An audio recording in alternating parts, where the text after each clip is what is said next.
समय प्रधानमंत्री जी ने ये भी कहा मुसलमानों से कि एक हाथ में कुरान लो, एक हाथ में लैपटॉप लो। न उससे राजा से तो कोई सवाल पूछता नहीं कि हिंदुस्तान हमारा वतन है, हम अपने वतन के लिए मिट जाएंगे।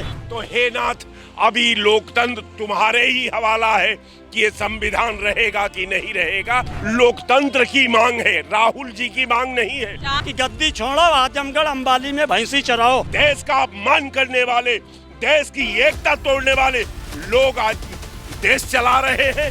कल यानी कि 11 अगस्त से विधानसभा मॉनसून सेशन की शुरुआत हुई थी और मॉनसून सेशन के शुरुआत से ही विपक्ष का हमला देखने को मिला। आपको बता दें कि विधानसभा के अंदर तो हमला हो ही रहा था, उसके साथ ही विधानसभा के बाहर भी विपक्ष ने हंगामा काट दिया था। सरकार के खिलाफ नारेबाजी से लेकर सरकार से तमाम मुद्दों पर सवाल भी किया, लेकिन जवाब में क्या मिला, जेल के हवे खाने पड़े। आपको बता दें कि कल राहुल गांधी, प्रियंका गांधी, अखिलेश यादव को ईसी के द्वारा ईसी तक जा रहे थे अपनी नोटिस को लेकर के, लेकिन उससे पहले ही उन्हें जेल की हवा खानी पड़ी और तमाम फोटोज और वीडियोस वायरल हुई, जिसके बाद कार्यकर्ता भी आक्रोश में आ गया और उन्होंने तमाम मुद्दे उठाए। पीडीए का मुद्दा भी उठाया, साथ ही साथ वोटों की चोरी पर लेकर के उन्होंने तमाम सवाल उठाए। तो हमारे साथ कुछ कार्यकर्ता इस वक्त मौजूद हैं और कुछ लोग भी मौजूद हैं जो सरकार का समर्थन भी करते हैं, साथ ही उनके विपक्ष में भी खड़े रहते हैं और तमाम मुद्दे भी उठाते हैं। आप पीडीए पर क्या सोचते हैं? और पीडीए के साथ साथ अगर वोटों की चोरी के बयान की बात करें, जो राहुल गांधी ने कहा कि वोटों की चोरी की जाती है सत्ता पक्ष के द्वारा और उसके बाद उनके खिलाफ कार्रवाई की गई, कल जेल भी उन्हें जाना पड़ा। कल विधानसभा सेशन का पहला दिन था, उत्तर प्रदेश विधानसभा सेशन का, लेकिन फिर भी उन्हें जेल की हवा खानी पड़ी। तो इस पर आप क्या सोचते हैं? देखिए, जो राहुल जी ने जो सब्जेक्ट को उठाया है, जो देश की पटल पर रखा है और उनके आरोप के भूमिका का अगर पुनः आप समीक्षा करें, उसका निरीक्षण करें, उस पे विचार करें, तो लगता है कि राहुल गांधी कोई व्यक्ति नहीं है। विपक्ष का नेता से लोकतंत्र की पहचान होती है। विपक्ष जो सदन में नहीं होगा तो स्वतः वो राजतंत्र का रूप सत्ता ले लेती है और उससे राजा से तो कोई सवाल पूछता नहीं। लेकिन अगर ऐसी चाहता है कि विपक्ष रहे देश के अंदर, तो विपक्ष के सवालों का जो राहुल जी ने एक एक बिंदु पर रिसर्च करके जो हिंदुस्तान के पटल पर रखा है, तो उसको ऐसी को जवाब देना चाहिए। फिर सरकार का ये संवैधानिक धर्म बनता है कि जो आरोप पत्र विपक्ष का रखा गया है देश के पटल पर, सत्ता पक्ष को पुनः उस पर निरीक्षण करना चाहिए, पुनः उसको मूल्यांकन में लेना चाहिए, पुनः जो है पार्लियामेंट हाउस पर उसमें बहस करानी चाहिए। लेकिन मुझे तो बड़ा अजीबोगरीब बात आती है कि सवाल पार्लियामेंट में विपक्ष उठा नहीं सकता, सवाल सड़क पर विपक्ष उठा नहीं सकता, सवाल जो है एसी दफ्तर पर विपक्ष कर नहीं सकता।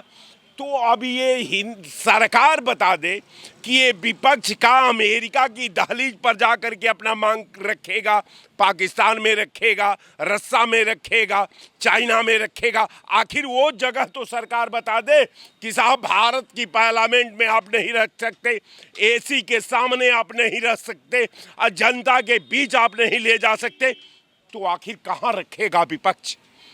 तो एसी जो है शुद्ध रूप का ये वोट कमाऊ प्राइवेट लिमिटेड कंपनी निर्वाचन आयोग बन चुका है।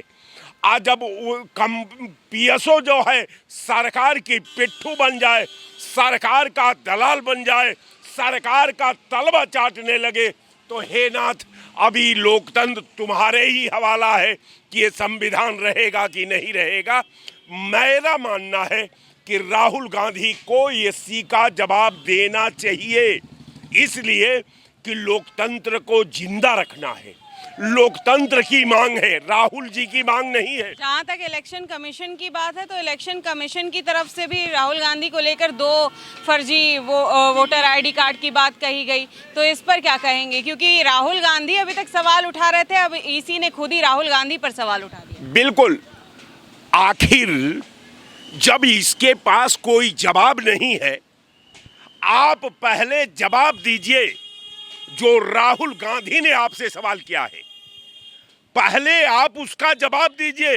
देश को बताइए कि जो भारत का सदन का विपक्ष का नेता है, जो सवाल उठाया है, इसका जवाब ये है, पारदर्शिता ये है, निष्पक्षता ये है, निर्वाचन आयोग की मंशा स्वस्थ चुनाव कराना है, यही निर्वाचन का धर्म है।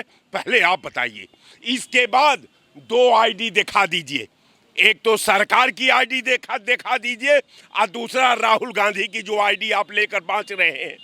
ये इसके पास कोई जवाब नहीं, केवल इसका जवाब भारतीय जनता पार्टी की जो आईटी सेल है, भारतीय जनता पार्टी की जो गोदी मीडिया है, भारतीय जनता पार्टी के जितने देश के खिलाफ साजिश करने वाले, संविधान पर हमला करने वाले, देश का अपमान करने वाले, देश की एकता तोड़ने वाले लोग आज देश चला रहे हैं, तो इनसे कोई उम्मीद नहीं की जा सकती। क्या मुद्दे हैं, क्या मुद्दे हैं अहम मुद्दे जिन पर सरकार सुन नहीं रही है? और अभी भाई साहब ने बात की पाकिस्तान से कनेक्शन की, जो कि प्रधानमंत्री नरेंद्र मोदी के दौरे को लेकर के भी उन्होंने निशाना साधा, लेकिन उससे ज़्यादा तो राहुल गांधी के कनेक्शन की बात की जाती है, जो पाकिस्तान से ज़्यादा बेहतर हैं उनके। बिल्कुल आपने सही प्रश्न पूछा और प्रश्न पूछने का उत्तर देने का यही मतलब है। मकसद हमारा कहने का है, अगर माननीय राहुल गांधी जी एक विपक्ष के नेता हैं और उन्होंने चुनाव कमीशन पे जो है आरोप लगाया, अगर चुनाव आयोग पे आरोप लगाया तो चुनाव आयोग ने कहा कि जो है आप एफिडेविट हमको दीजिए, हम मान लेंगे सही। तो जब हम किसी पे आरोप लगाते हैं तो एफिडेविट लगाने का क्या मतलब? कांग्रेस, यही समाजवादी पार्टी के नेता माननीय मुलायम सिंह जी कहते थे सोनिया गांधी विदेशीन, और 17 में भी गठबंधन हुआ और फिर आगे भी 24 में भी गठबंधन हुआ और 27 में भी गठबंधन होगा, और एक दूसरे को गाली दे रहे। तो सवाल कहने का हमारा मतलब है, जब सरकार चलती है तो विपक्ष जो है सरकार का सहयोग करता है। अगर कोई बात होती है तो उसको बैठन मंथन और चिंतन करके और सहमत से जो है लेके चलते हैं। यही पुलवामा का मामला जो था, यही पहलगांव का जो मामला था, असरुद्दीन ओवैसी ने कहा कि हिंदुस्तान हमारा वतन है, हम अपने वतन के लिए मिट जाएंगे। समझो, पाकिस्तान हमारा दुश्मन है और उसको दुनिया के ही नक्शे से मिट दें माननीय प्रधानमंत्री जी, हम उसके साथ हैं। बाकी विपक्षियों के क्या बयान थे, क्या खिलवाड़ है? 1 मिनट सुन लीजिए सवाल। और रह गया जहाँ तक विपक्ष के लोग जब अपना खुद ही सत्ता से बेहीन हुए हैं तब अब रोड पे आए हैं, चाहे 14 हो, चाहे 17 हो, चाहे 19 हो, चाहे 22 हो, चाहे 24 हो, यह सब ठगबंधन में ही जा रहा है। आज आपकी याद आई तो कहने का सवाल ये है, ये लोकतंत्र है, राजतंत्र है, और ये रह गया है आज कुछ चीज़ें नहीं कही जा सकती हैं। बाकी हिंदुस्तान के संविधान के साथ विपक्ष के ही लोग खिलवाड़ कर रहे हैं। अगर खिलवाड़ कर रहे हैं, यही कांग्रेस ने अगर 47 और 89 के बीच में हिस्सेदारी दे दी होती गरीबों की, बीपी मंडल कमीशन बीपी सिंह ने लागू किया, गरीबों को हक दिया, तो आज ये दुर्दशा कांग्रेस की नहीं होती। रही सवाल, अगर भारतीय जनता पार्टी ने कहा कि सबका साथ, सबका विकास, सबका विश्वास, तो चाहे अनुप्रिया पटेल जी हो, चाहे ओम प्रकाश राजभर हो, चाहे संजय निषाद हो, चाहे जयंत चौधरी हो, सब साथ में रहे। और प्रधानमंत्री जी ने ये भी कहा मुसलमानों से कि एक हाथ में कुरान लो, एक हाथ में लैपटॉप लो। आज अगर मुसलमान और अनुसूचित जाति के लोग यहाँ पर खड़े हैं तो देन कांग्रेस और समाजवादी पार्टी की है। यही अनुसूचित जाति का जब नौकरी का आरक्षण मामला लोकसभा में आया था, माननीय मुलायम सिंह जी ने विरोध किया था। बहन मायावती जी का जानलेवा हमला जो है समाजवादी पार्टी के नेता माननीय मुलायम सिंह जी ने किया था। जब कांग्रेस में बाबू जगजीवन राम जी को प्रधानमंत्री बनने को हुआ तो इंदिरा जी ने कहा कि कौन बनेगा। आज देश की आज़ादी के बीच से अगर 47 से 89 तक कांग्रेस की सरकार है, एक बार मुसलमान गृह मंत्री बना हो बताइए। बाकी स्वर्गीय मुफ्ती शाही साहब ने अपनी जिम्मेदारी के साथ जो है मुसलमान को भारत सरकार में गृह मंत्री बनवाने का काम किया। आज हिस्सेदारी की बात हो रही है। आज अखिलेश यादव जी मुसलमानों का केवल वजूद ख़त्म किया जा रहा। 2 कांग्रेस ने लड़ाए, 4 समाजवादी पार्टी ने लड़ाए। न कोई ज़माने में समाजवादी पार्टी तो कोई ज़माने में मुसलमान 20-20, 15-15 लोकसभा चुन के जाया करते थे। आज हमारे मुसलमान भाइयों का वजूद जो भी है वो कांग्रेस और समाजवादी में हटना चाहती है, और मुसलमानों ने तय कर लिया है कि अपनी हमको लड़ाई स्वयं लड़नी है। तो अभी ठग सरकार भी उन्होंने कहा, कांग्रेस पर तमाम सवाल भी खड़े किए, साथ ही उन्होंने सोनिया गांधी और मुलायम सिंह पर भी तमाम सवाल खड़े किए हैं, साथ ही बीपी मंडल कमीशन के बारे में भी उन्होंने सवाल खड़ा किया है। तो इन सब पर आप क्या कहेंगे, क्योंकि ये बात कहीं ना कहीं सच है और देश की जनता भी इसे मानती है, तभी उन्होंने सत्ता में दोबारा आने नहीं दिया। बिल्कुल, इन्होंने बड़ा 2-3 सवाल बड़ा महत्वपूर्ण किए हैं, इस पे विचार भी हो जाना चाहिए। पहला सवाल इन्होंने ये किया कि मुसलमानों को हिंदुस्तान में भागीदारी नहीं मिली। दूसरा सवाल ये उन्होंने किया कि साहब मंडल आयोग आया, अब पूरा प्रदेश में जितने दलित, बैकवर्ड, जितने माइनॉरिटी, ये सब लोग राजा बन गए। तीसरा इन्होंने कहा कि साहब जो है विपक्ष को सहयोग करना चाहिए। चौथा इन्होंने कहा कि ओवैसी साहब जो है ओवैसी ही पहलगांव की आतंकवादी घटना में सरकार के साथ थे। एक नेता का आप नाम पूछ लीजिए जो पहलगांव के मुद्दे पर सरकार के पॉलिसी का विरोध किया हो। ठीक है, तो मैं आपको बता देती हूँ कि पार्लियामेंट में अभी राज्यसभा सेशन के दौरान तमाम सवाल विपक्ष की तरफ से उठाए गए ऑपरेशन सिंदूर को लेकर के।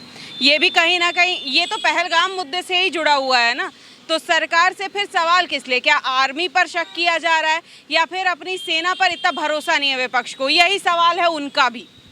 बिल्कुल, आपने बहुत अच्छा बात कहा कि सवाल सेना पर विपक्ष ने नहीं उठाया, सवाल सेना पर भारतीय जनता पार्टी यानी सरकार के लोगों ने उठाया।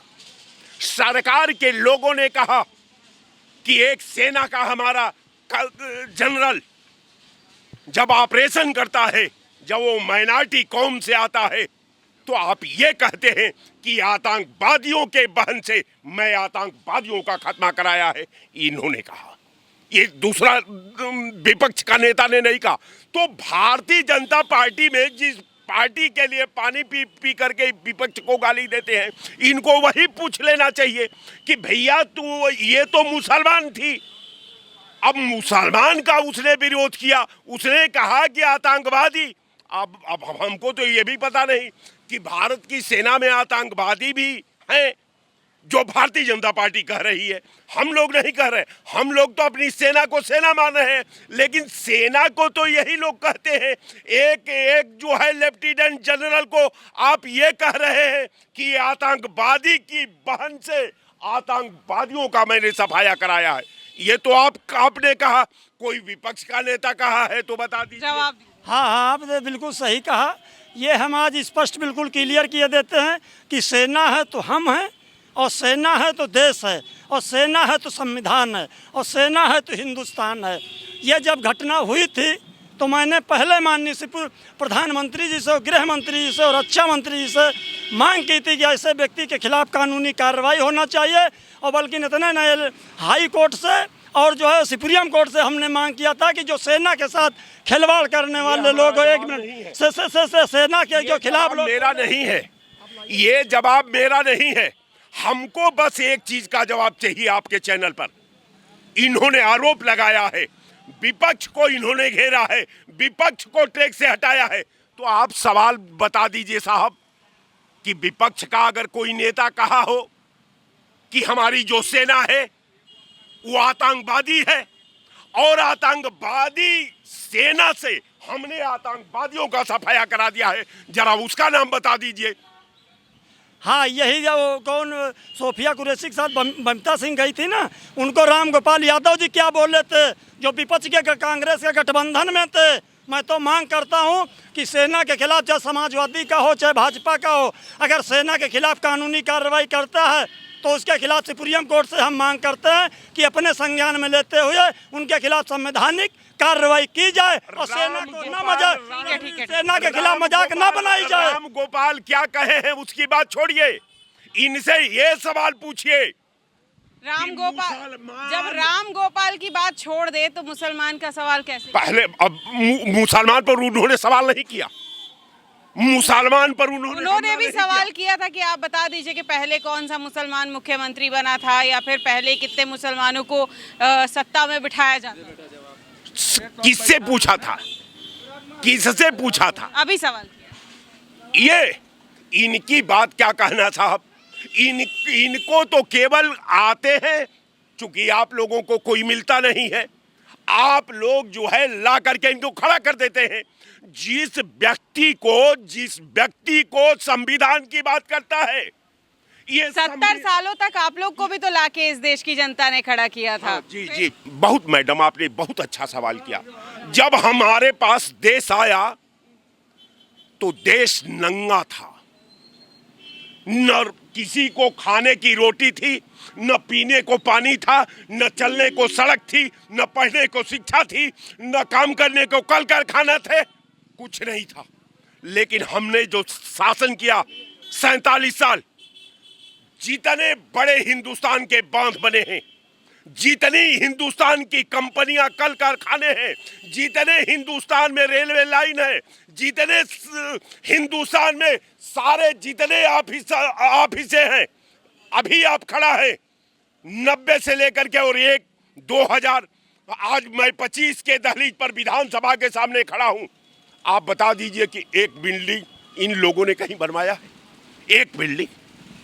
हाँ, ये सही रहा। तो यही आप पूछ लीजिए कि 47 से 89 तक कांग्रेस ने सरकार की और उसमें कितने ओबीसी और एससी मुख्यमंत्री बने, और जब माननीय राम नरेश यादव जी 77 में मुख्यमंत्री बने तो एक ही नारा लगता था कि गद्दी छोड़ो, आजमगढ़ अंबाली में भैंसी चराओ। तो ये सोचे एक ओबीसी और एससी का और माइनॉरिटी का हमको एक बता दिया जाए 47 के 89 के दशक में उत्तर प्रदेश का मुख्यमंत्री बनाया गया, तो हम मान लें सवाल यहाँ का, सवाल यहाँ 75 में नहीं, मैं नहीं बोलूँगा बेटा। अब इधर लाइए, सवाल जहाँ तक रह गया है इस तरीके की जो घटनाएं उठाई जा रही।